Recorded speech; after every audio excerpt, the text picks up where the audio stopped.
तो sir outsider, आप being as outsider जब आप शुरू कर रहे थे इस प्रोजेक्ट में, आपको क्या क्या अड़चनें आई जो आपको रियली अंदर से तोड़ दी कुछ कुछ चीजें?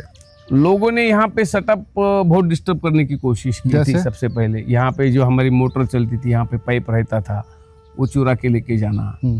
बाहर से लोग थे जो नहीं चाहते थे कि यहाँ पे हम सेटअप कर सके। और सबसे यह है कि मैं मैं यहाँ का लोकल का नहीं हूँ, मैंने बाहर से यहाँ पे सेटअप किया है।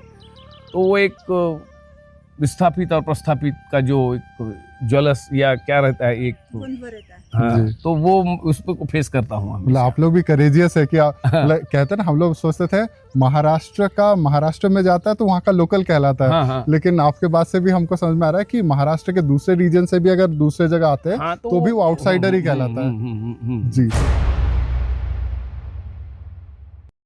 हम लोग यहाँ आपको वो एक्सक्लूसिव जानकारी देते हैं जो इंटरनेट पे आपको कोई भी नहीं दे सकता, और इसीलिए हमारे इस YouTube चैनल को अभी के अभी आप जरूर सब्सक्राइब करें और इसके साथ साथ बेल वाला आइकन भी प्रेस करें ताकि ऐसे ही अच्छी जानकारियां आप तक सबसे पहले पहुंचती रहे।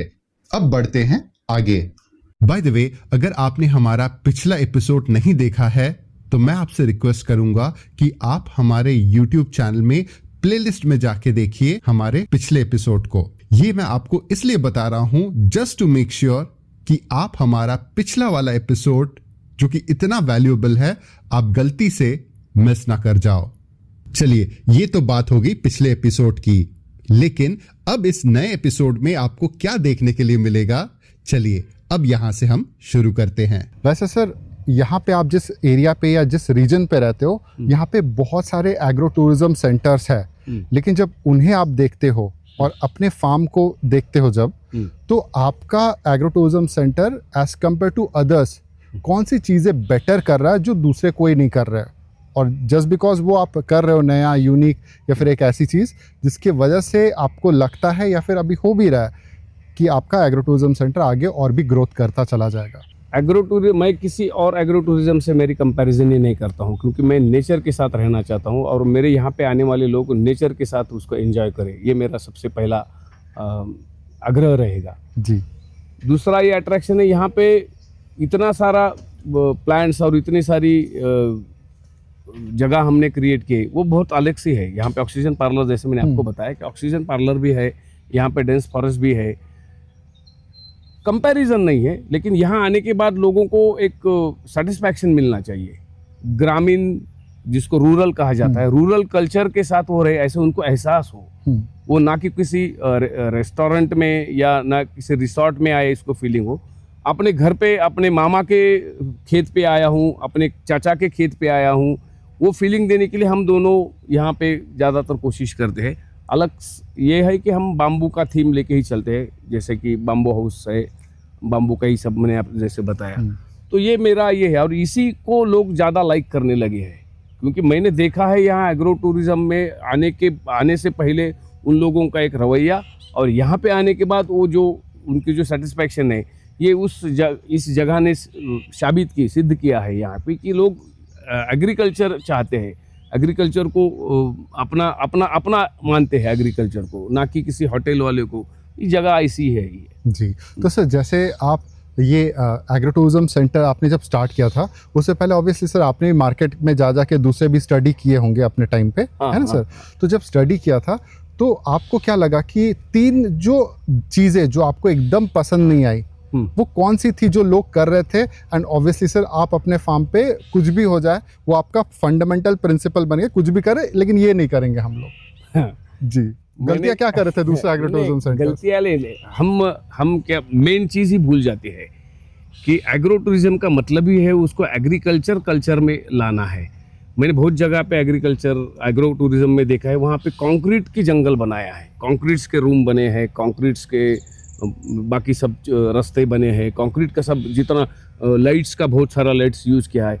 हमने यहाँ पे बहुत सारा नेचर मेंटेन करने का कोशिश किया है यहाँ पे, ना कि कोई कंक्रीटीकरण। दूसरा ये है कि खाना में हम ठोक बजा के बोलते हैं कि हम बाहर का खाना आपको दे ही नहीं सकते। जो पूड़ी में जो मसाला बनता है, उस पूड़ी के मसाले का हम यूज़ नहीं करते यहाँ पे। हम हमारे यहाँ पे जो पार्टी वरवंटा के ऊपर जो बनता है, यहाँ जो लोकल मेरी जो सब सर्वेंट देसी है, मसाले, हाँ। देसी मसाला है, उस बनाते देसी मसाले का ही आपको खाना खिलाएंगे, जिसकी वजह से आपको कोई एसिडिटी नहीं हो जाएगी। यही हमारा अट्रैक्शन है और लोकल का ही खाना हम देने की कोशिश करते हैं। दूसरा ये है कि लोकल के लोगों के साथ ही हम काम करते हैं, ना कि मैंने कोई बाहर से मैंने कुक यहाँ के लोगों को सिखाया है। यहाँ के इन्होंने सब लोगों को चपाती किस तरीके से बननी चाहिए, उनकी चपाती बनाने का तरीका अलग था, अपने तरीका अलग था। ये दोनों का एक हमने स्वर्ण मध्य हमने साधा है कि इनका बनाने का तरीका, उनका बनाने का तरीका, और एक अलग से एक प्रोडक्ट हमने लोगों को जो पसंद आता है वो यहाँ पे बनाया है। तो ये ऐसी बहुत सारी लोकल की हमने ट्राई किया है, लोकल ही हम आपको प्रमोट करते हैं, लोकल के लोगों को हमने प्रमोट किया है। यहाँ पे काम करने वाले भी, काम करने वाले सब लोकल के हैं। यहाँ पे खाना बनाने वाले भी लेडीज जो है वो सब लोकल के रहते हैं, सभी लोकल का है। जी मैम। सबसे मजेदार बात तो ये थी कि हम किचन के कुछ अगर उनको मैनर्स सिखाने लगते थे तो उन लोगों को बहुत हंसी आती थी। और एन एग्जांपल मैं आपको बता देता हूँ, उनको हम बोलते थे कि अपने सर के ऊपर बाल नहीं गिर जाए इसलिए वो कैप डालना है। तो कितनी बार बोले तो वो नहीं डालते थे, हम हमारे प्रेशर से वो डालते थे, लेकिन हम चले गए तो निकाल के फेंक देते। उनको एक अलग सा महसूस होता था कि अपने को ये क्या, शर्मा जाते थे। उसको अगर वो गाउन जो क्या बोलते हैं उसको, एप्रॉन पहनने के लिए, किचन एप्रॉन पहनने के लिए कितनी बार उनको हमको इंसिस्ट करना पड़ा। उनको लगता है इसकी क्या जरूरत है। तो ये एक जो मैनर्स है, वो मैनर्स और ये सिटी एक थोड़ा टाइम चला गया, लेकिन अब उनको समझ में आ गया। तो लगभग उनको पटरी में लाता था कितना समय और एफर्ट्स लगा सर आपको? एक 5-6 महीने लगे शुरू में। हम लोगों को थोड़ा उनको बताना पड़ेगा, कभी इंसिस्ट करना पड़ेगा, कभी हम लोगों के अंदर की साहब को जागरूक करना पड़ेगा कि ये आपको करना ही पड़ेगा। आपको अगर बाहर अपने हैंड ग्लोव्स, हमारे यहाँ के जो लोकल के जो लेबर्स है, खाना परोसते समय उनको ऐसा लगता था कि भाकरी दे दो, तो लेकिन वो सिटी के लोगों को लगता था ये गांव का है, ये कहीं कहीं पे भी हाथ डालता है तो ऐसे ही दे दिया। तो फिर उनकी तो फिर हैंड ग्लोव्स डालने के लिए उनको लगता है उसमें क्या है, मैं हाथ धो के आया हूँ।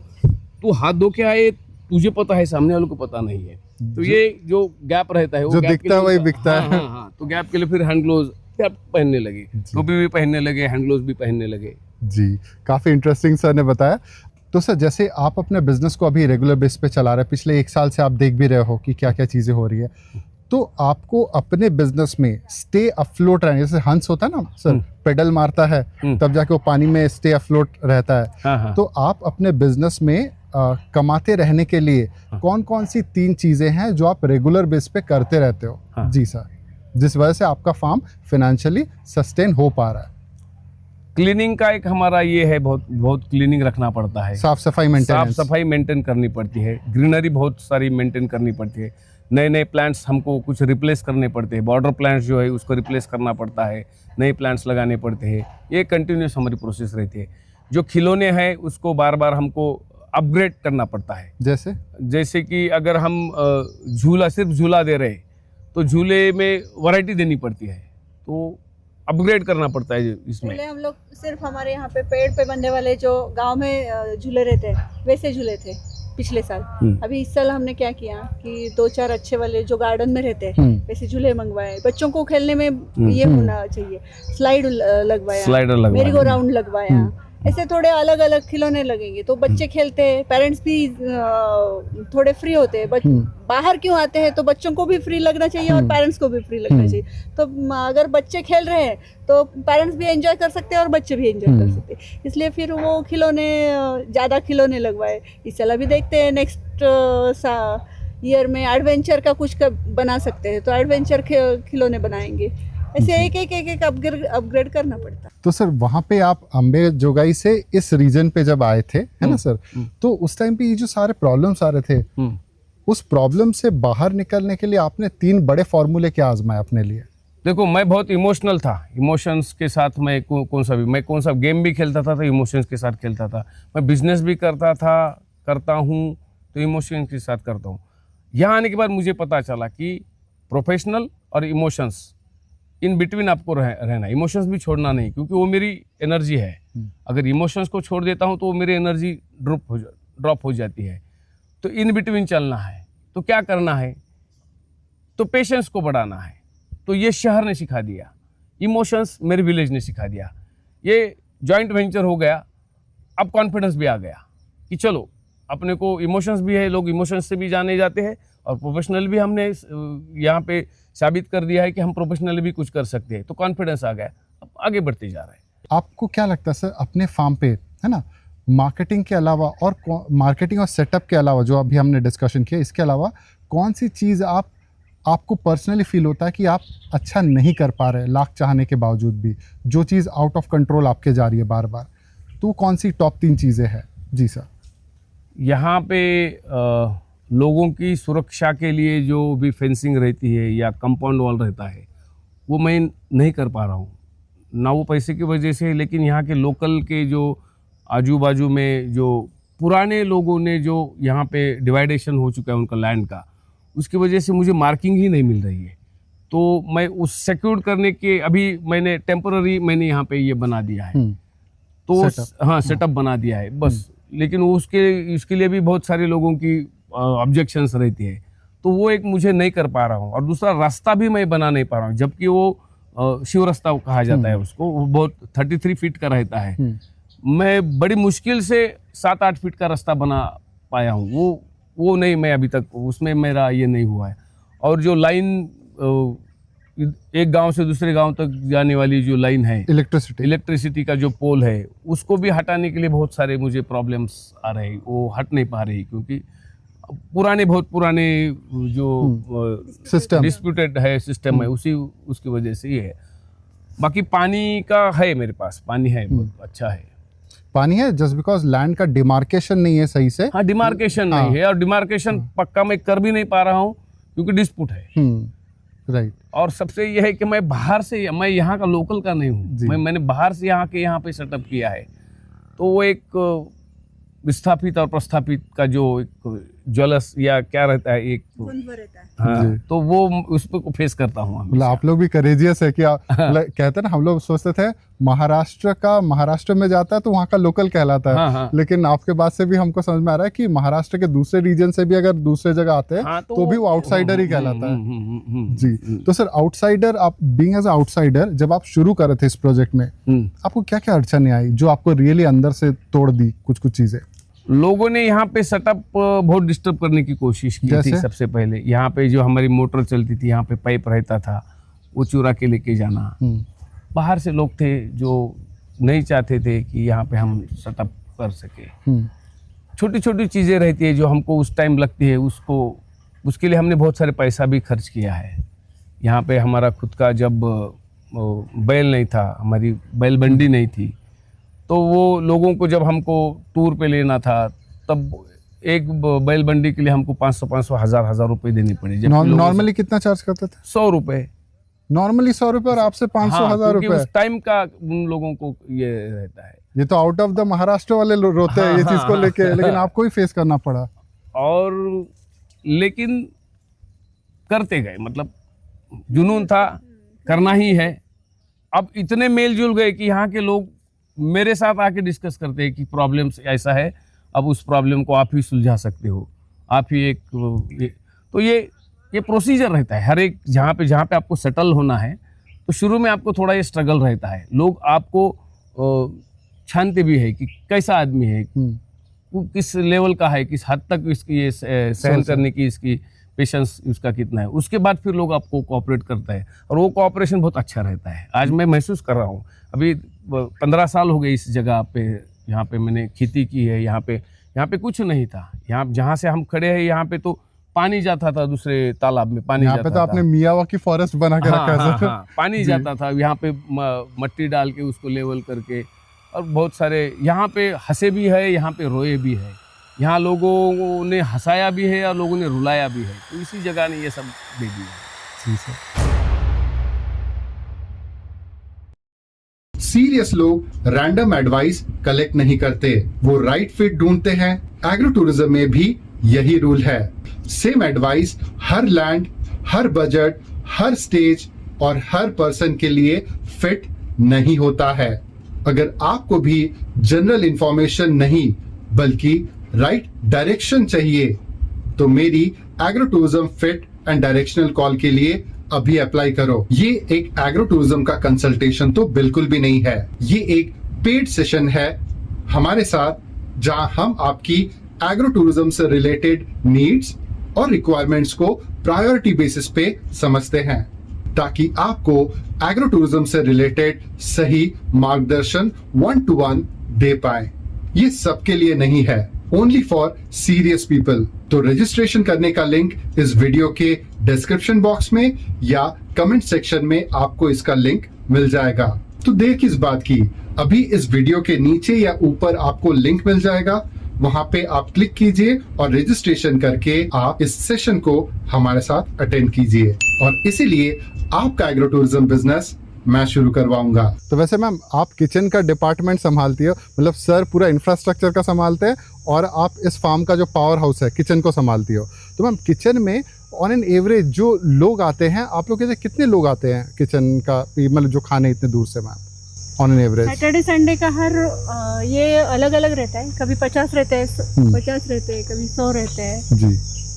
वीकेंड में। जो जिनका जैसे बुकिंग रहेगा वैसे वो लोग आ जाते हैं, 100 तक लोग रहते हैं। ओके तो मान लीजिए मैम आपने 100 लोग के हिसाब से खाना तो तैयार किया, लेकिन उस दिन डिमांड अचानक से बढ़ी, 100 के बदले 120 या 150 हो गए। 100 लोग अगर आ रहे हैं तो हाँ। उसमें 20-25 लोग एडजस्ट हो जाते हैं, ओके तो इसमें कुछ फर्क नहीं पड़ता। लेकिन अगर 200-150 हो रहे हैं तो नहीं बोलते, हम लोग नहीं बोलते कि आप इतना ही हमारा कैपेसिटी है, हम लोग यहाँ तक, आप अगले सैटरडे आइए या कल आइए, ऐसे बोलते। जी मैम। शहर से दूर रहने की वजह से हमारा ये उनका ये रहता है कि सबसे पहले आप बुकिंग कीजिए, हमको बताइए क्योंकि कि यहाँ हम पे पूरा इतने लोग तैयारी आने करना वाले पड़ता हैं, है। और यहाँ पे जो खाना बनाते हैं उस खाने का पहले कोर्स डिज़ाइन किया जाता है कि मुझे भाकरी चाहिए, मुझे चपाती चाहिए, उसके ऊपर मुझे बैंगन की सब्जी चाहिए, उसके ऊपर मिर्ची का ठेचा चाहिए, उसके ऊपर मुझे कुछ चटनी चाहिए, दही चाहिए, जो भी है यहाँ पे हाँ, जो जितना भी भी- महाराष्ट्रियन खाना है उतना यहाँ पे पूरा बन सकता है।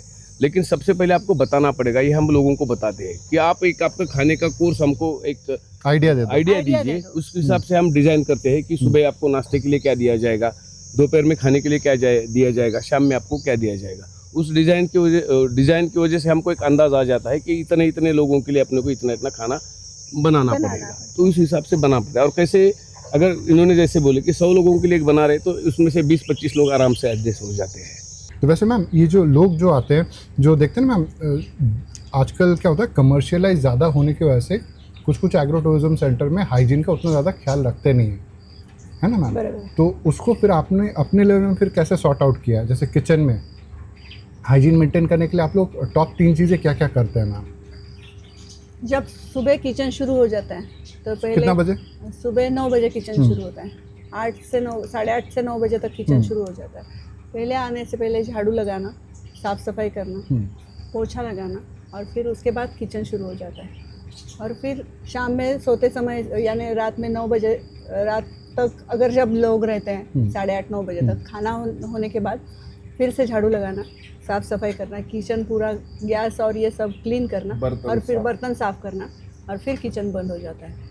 तो इसके वजह से क्या हो जाता है, दूसरे दिन सुबह तक क्लीन रहेगा, तैयारी मिलता है। रहता है, सुबह उठ के बस साफ़ करना है और फिर से काम को लग जाना है। तो उनको एक आदत हो जाती है, हाइजीन भी हो जाता है, और ये भी हो जाता है, हेल्दी भी रहता है कि चलो अच्छा बन रहा है, और अपना माइंड भी फ्रेश होता है कि जब हम सुबह उठ के किचन में आते हैं तो बस ऐसे ये नहीं दिखता, बिखरा बिखरा नहीं दिखता, तो एनर्जी बढ़ जाती है कि चलो अच्छा बनाना है, कुछ साफ सफाई दिख रही है तो एनर्जी बढ़ जाती है। इसलिए वो हाइजीन मेंटेन करते हैं, और इनको भी, गांव के लेडीज़ को भी वो आदत लग गई है अभी कि चलो ऐसा करना है। जैसे आप खा रहे हैं, पकोड़ा खा रहे हैं, तो इसमें सिर्फ गांव का टेस्ट या नहीं है, इसमें हमने शहर का जो हाइजीन है वो भी मेंटेन किया है, इसलिए आपको ये सब हेल्दी रहेगा आपके लिए। ऐसा नहीं है कि आपको इससे आपकी सेहत खराब नहीं होगी, क्योंकि हाइजीन मेंटेन किया है हमने, क्लीनलीनेस मेंटेन किया है। जी। तो मैम यहाँ पे जैसे आपने बोला कि साफ़ सफाई, जैसे बहुत सारे शहरी लोगों का डाउट क्या रहता है हाँ। कि ये बारिश के दिनों में वो चूहे हुए आ जाते हैं धान वान खाने या फिर ऐसा कुछ, तो चूहे के प्रॉब्लम को सॉल्व करने के लिए आप लोगों ने क्या किया, मतलब जो पेस्ट का प्रॉब्लम? जी।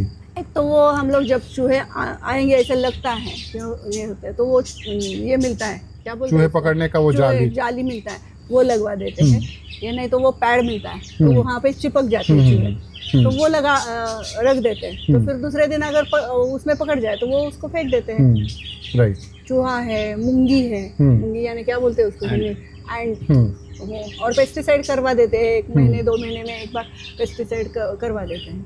Okay, right ma'am. यहाँ लोकल के एरिया में गिरी पुष्प बोल के एक वृक्ष रहता है, जिसके फ्लावर्स जो रहते हैं वो फ्लावर्स अगर हम रूम में रखते हैं तो वहाँ पे कोई छिपकली या कोई रैट नहीं आते हैं। ये हमने अब बहुत अच्छा देखा है। उसको गिरी पुष्प ग्लिसार्डिया का प्लांट्स बोलते हैं। बहुत सारे यहाँ पे पर्वतों पे है यहाँ पे। अच्छा, तो वो हम लाके रख देते हैं तो चूहे फ्लावर्स रख देते हैं तो चूहे भाग फ्लावर्स रख देते हैं, क्योंकि उसकी खुशबू से वो भाग चले जाते हैं। इसका मतलब अगर लिजर्ड नहीं रहेंगे तो चूहे नहीं रहेंगे, चूहे नहीं रहेंगे तो फिर ये सांप भी नहीं आएंगे। हाँ। तो वो सारा साइकिल ही आप जैसे मैंने आपको बताया कि जितना अपना क्लीनलीनेस होगा उतना यहाँ पे वो जो स्नेक्स है, और जितनी जगह क्लीन, जितनी जगह एरेशन वाली रहेगी वहाँ पे ये स्नेक्स नहीं आते। स्नेक्स कहाँ पे आ जाते? जहाँ पे बहुत सारा कोंदट जिसको बोला जाता है कि हवा ह्यूमिड क्लाइमेट रहता है, humid and close space, close space रहता है, वहाँ पे आ जाता है। अगर हम रेगुलर उसको साफ सुथरा रखते हैं तो निकल जाते हैं। ओके। सबसे बढ़िया और सबसे मजे वाली बात तो ये थी कि जब लोग यहाँ पे एग्रो टूरिज्म के लिए विजिट के लिए आते थे और यहाँ पे देखते थे कि यहाँ पे कुकुम्बर है, टोमेटो है, स्ट्रॉबेरी है, तो लोगों को बाहर जाके बताते अरे वहाँ पे फ्रेश हमने हमारे हाथ से तोड़ के उन लोगों को सब्जी बनाने के लिए दे दिए। हमने हमारे हाथ से वहाँ पे स्ट्रॉबेरी, अपने मराठवाड़े जैसे क्लाइमेट में, यहाँ के भौगोलिक परिस्थिति में वो नहीं आ सकती, लेकिन यहाँ पे हमने स्ट्रॉबेरी देखी है, वो अट्रैक्शन। तो लोगों को बहुत बड़ा मजा आने लगा, लोग फिर एक दूसरे को बताने लगे यार वहाँ पे जाओ। तो वो गेम चेंजर हो गया हमारे लिए। हाँ, स्टूडेंट लोगों की जो पिकनिक्स आ जाती है, उनकी जो स्कूल की जो विजिट रहती है, वो विजिट हमारी वो एक अच्छा सोर्स रहता है। उसमें कितना रहता है अमाउंट? हमारे यहाँ पे तकरीबन 10-12 स्कूल छोटी मोटी आ गई है, उसमें से हमने 1 लाख रुपए उसका इनकम जनरेट हो चुका है। बताना चाहिए नहीं, पता नहीं, अगर प्रॉफिट पकड़ा जाए तो यह काफी अच्छा है, डिसेंट। हाँ, डिसेंट है। आप अगर बाहर देखते हो कौन से भी बड़ा बिजनेस हो, एग्रीकल्चर हो, उसमें से 6% से 8% बहुत हो गया, 10% पे प्रॉफिट चलता है। मार्जिन कम रहता है, मार्जिन बहुत कम रहता है।